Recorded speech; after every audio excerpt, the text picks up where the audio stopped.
Assalamualaikum warahmatullahi wabarakatuh. Bismillahirrahmanirrahim. Yang terhormat Ibu dosen Nur Tanfidiah dan teman-teman yang saya banggakan. Puji syukur atas kehadirat Allah Subhanahu wa Ta'ala atas kelimpahan nikmat, karunia, dan inayahnya. Shalawat serta salam kita aturkan kepada Nabi Muhammad SAW. Pada kali ini, kelompok kami akan membahas diseleksia dan disgrafia. Sebelum itu, izinkan saya untuk memperkenalkan anggota kelompok 7. Yakni 1, Diajeng Nur Anggraini dengan NIM 203131009. Yang kedua, saya sendiri, yakni Rahma Amalia Wardani dengan NIM 203131016. Yang ketiga, Anissa Fani Ramadan dengan NIM 203131019. Dan yang terakhir, Hilda Maghfiratunisa dengan NIM 203131025. Nah, apa sih diseleksia dan disgrafia itu? Apa saja ciri dan karakteristiknya? Lalu bagaimana cara penanganan yang tepat untuk anak gangguan diseleksia dan disgrafia? Nah, pada kali ini kelompok 7 akan membahas secara detail tentang diseleksia dan disgrafia. Yuk simak. Pokok pembahasan ada 3, yakni permasalahan, ciri dan karakteristik, dan yang terakhir, pendampingan. Saya Diajeng Nur Anggraini dengan NIM 203131009. Saya akan menjelaskan tentang permasalahan bahasa disleksia dan disgrafia pada anak. Apa sih disleksia itu?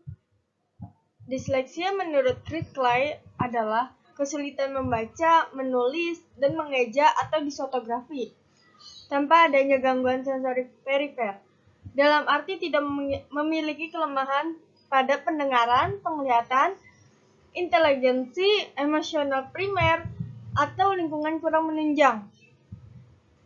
Meskipun anak mengalami kesulitan dalam menulis huruf dan tentunya kesulitan dalam belajar, bukan berarti disleksia merupakan ketidakmampuan intelektual. Apa sih yang dirasakan anak yang mengidap disleksia?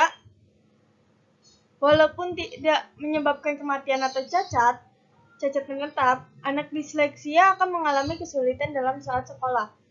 Dimulai dari usia yang paling bawah, hal ini tentu akan menghambat prestasi akademik anak. Berikut ini keinginan anak yang mengalami disleksia. Yang pertama, anak mempunyai dorongan bunuh diri. Yang kedua, prestasi anak menurun. Yang ketiga, tanpa intonasi. Selanjutnya, disgrafia. Apa itu disgrafia? Disgrafia yaitu gangguan yang mengacu pada anak yang mengalami hambatan dalam menulis, meskipun inteligensinya normal atau bahkan ada yang di atas rata-rata, dan dia tidak mengalami gangguan dalam motorik maupun visualnya. Gangguan ini juga bukan diakibatkan oleh masalah ekonomi dan sosial, tetapi merupakan hambatan neurologis dalam kemampuan menulis, yang meliputi hambatan fisik seperti tidak dapat memegang pensil dengan benar, sehingga tulisannya menjadi jelek. Terus, anak dengan gangguan disgrafia mengalami kesulitan dalam mengharmonisasikan ingatannya dengan penguasaan gerak otot secara otomatis saat menulis huruf dan angka. Apa sih penyebab disgrafia? Secara spesifik, penyebab disgrafia tidak diketahui secara pasti. Namun apabila disgrafia terjadi secara tiba-tiba pada anak maupun orang yang telah dewasa, maka diduga disgrafia disebabkan oleh trauma kepala, entah karena kecelakaan, penyakit, dan masih banyak lagi.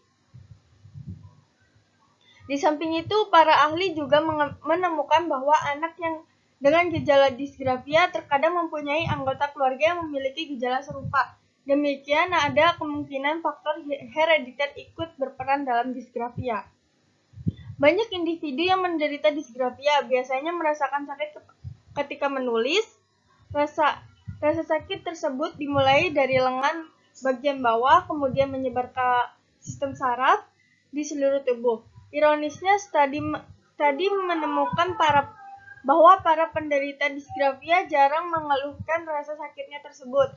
Hal ini terjadi karena pertama, anak menganggap rasa sakit tersebut adalah suatu yang biasa. Apabila dia tahu bahwa rasa sakit tersebut adalah sesuatu yang tidak normal, mereka berpikir bahwa sedikit orang akan percaya jika penderita menceritakan keluhannya. Yang kedua, sebagian anak disgrafia yang menyadari rasa sakit tersebut akan menganggap hal tersebut sebagai ketidaknyamanan bersifat minor. Yang ketiga, kemajuan teknologi memungkinkan penderita disgrafia untuk mengetik dan tak perlu banyak menulis. Demikian penderita merasa tak perlu repot mengeluh ketidaknyamanannya. Sekian penjelasan dari saya. Kurang lebihnya mohon maaf. Selanjutnya akan dijelaskan oleh teman-teman saya. Pokok pembahasan yang kedua yakni ciri dan karakteristik. Ciri-ciri dan karakteristik gangguan diseleksia dan disgrafia. Ciri-ciri disgrafia. Yang pertama, tidak konsisten dalam membuat huruf. Contohnya seperti anak tersebut ingin menulis A dan B, tetapi anak tersebut bingung bagaimana menulis A yang benar dan menulis B yang benar. Yang kedua, kesulitan dalam mengkomunikasikan. Seperti anak dengan gangguan disgrafia akan kesulitan menyampaikan ide, pengetahuan dalam tulisan. Yang ketiga, kesulitan memegang pensil. Anak dengan gangguan disgrafia kesulitan memegang pensil dan tangannya hampir menyentuh kertas. Yang keempat, kesulitan menyalin contoh. Nah, seperti guru mencontohkan, aku bermain. Anak tersebut kesulitan pada saat kata-kata kedua yakni bermain. Dia bisa menulis aku, bisa, tetapi bermain dia kesulitan saat menulis itu. Yang kelima, berbicara pada diri sendiri saat menulis. Anak dengan gangguan disgrafia, mereka fokusnya bukan ke tulisan, tetapi ke tangan mereka. Bagaimana tangan tersebut menulis, bagaimana tangan tersebut bisa gerak untuk menulis, seperti itu. Nah, lanjut ke ciri-ciri diseleksia. Nah, yang pertama, kesulitan mengucapkan kata-kata yang tidak umum. Contohnya seperti kue tiao. Kue tiao itu termasuk tidak umum, karena seperti asing di telinga anak dengan gangguan diseleksia. Nah, anak tersebut bisa meniru tetapi salah seperti ketiwau, seperti itu. Yang kedua, kesulitan membedakan huruf tertentu. Contohnya huruf B dengan D. Mereka berdua ini mirip, tetapi beda. Yang satu melengkung ke kiri, yang satu melengkung ke kanan, jadi mereka itu bingung. Dan satu lagi P dengan Q, itu juga sama seperti P dan D. Nah, yang ketiga, menghindari aktivitas membaca dan menulis. Anak dengan gangguan diseleksia akan sangat-sangat menolak jika disuruh membaca dan menulis, karena mereka tahu mereka lemah dalam hal membaca dan menulis.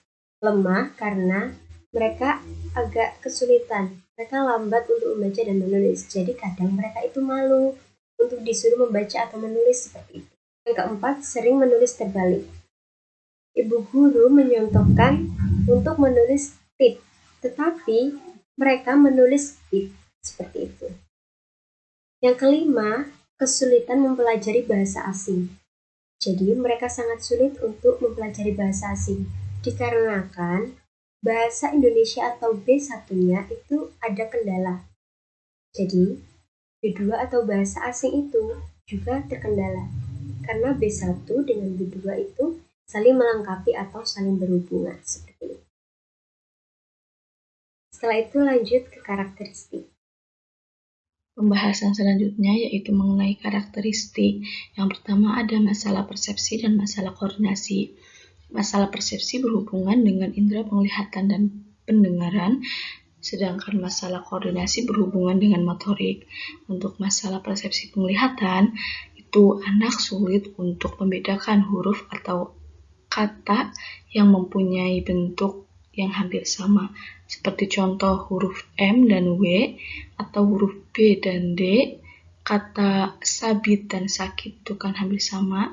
Nah, untuk masalah persepsi pendengaran, itu anak sulit untuk membedakan huruf atau kata yang mempunyai bunyi yang hampir sama, seperti contoh topi dan kopi, atau kepala dan kelapa, itu untuk pendengaran.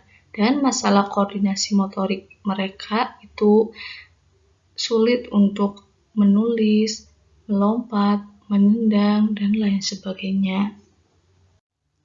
Selanjutnya, anak mengalami gangguan dalam perhatian dan hiperaktif. Dalam hal ini, anak sulit untuk berkonsentrasi atau memusatkan perhatiannya. Anak hiperaktif biasanya banyak bergerak, jadi ini yang mengakibatkan mereka kurang berkonsentrasi dan tidak bisa fokus pada sesuatu. Sebagai contoh, jika anak diberikan tugas, mereka tidak langsung menyelesaikannya, tetapi mereka beralih mengerjakan tugas yang lainnya.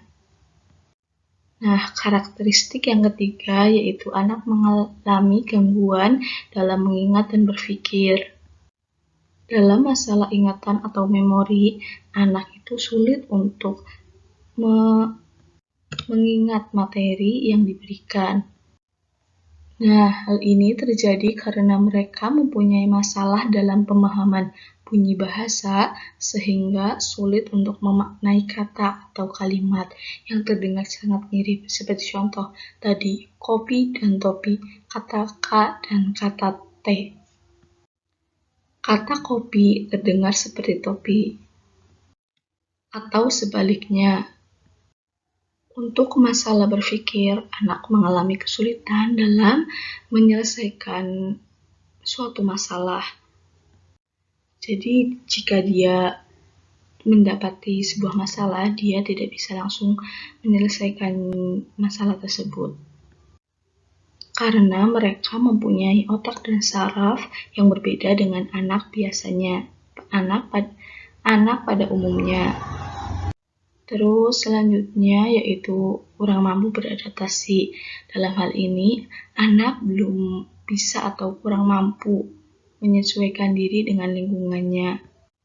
Sehingga dia menjadi ragu-ragu untuk berinteraksi dengan orang sekitarnya atau temannya.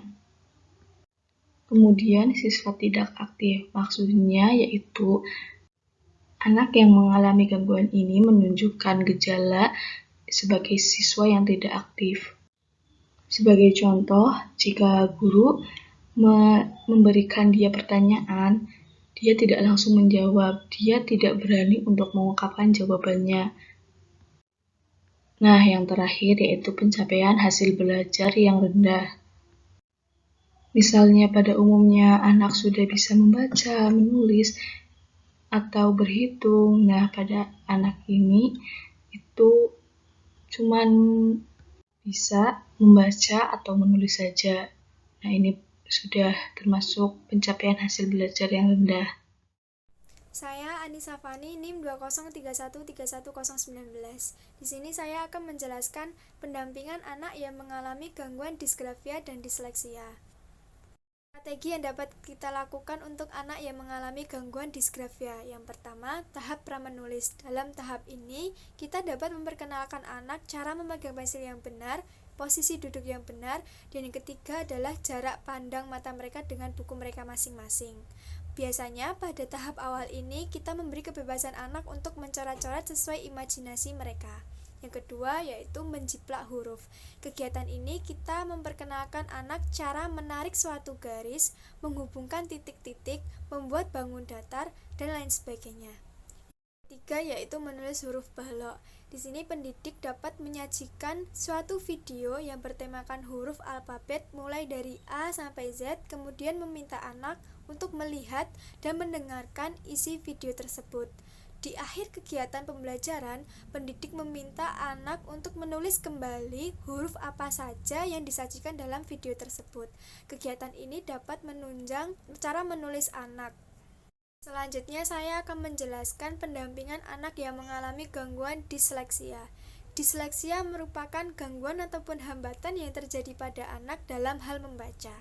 Apa saja yang dapat kita lakukan, apa saja pendampingan yang dapat kita berikan kepada anak. Yang pertama, jangan menunjukkan kelemahan anak di depan umum. Contohnya seperti apa? Kita meminta anak untuk membaca di depan kelas. Hal tersebut dapat menurunkan motivasi anak dan minat membaca anak. Yang kedua, melakukan terapi multisensori. Bagaimana langkah-langkah yang dapat kita lakukan? Yang pertama, membuatlah cerita semenarik mungkin, kemudian meminta anak untuk menentukan satu atau lebih dari 2 kata yang bagi mereka asing, kemudian kita membacakan kembali, dan yang terakhir meminta anak untuk mengeja dan membaca kata tersebut. Yang ketiga, kegiatan pembelajaran yang mendorong minat baca anak. Antara lain, yang pertama, membiarkan dan menuntun anak untuk membuat flashcard atau kartu baca mereka masing-masing. Yang kedua, kode warna. Di sini kita memberikan tulisan suku kata pendukung dengan warna yang berbeda-beda. Yang ketiga adalah analisis Glass, yaitu anak diberi ataupun anak dibimbing untuk mengenal kelompok huruf secara keseluruhan. Sekian, terima kasih.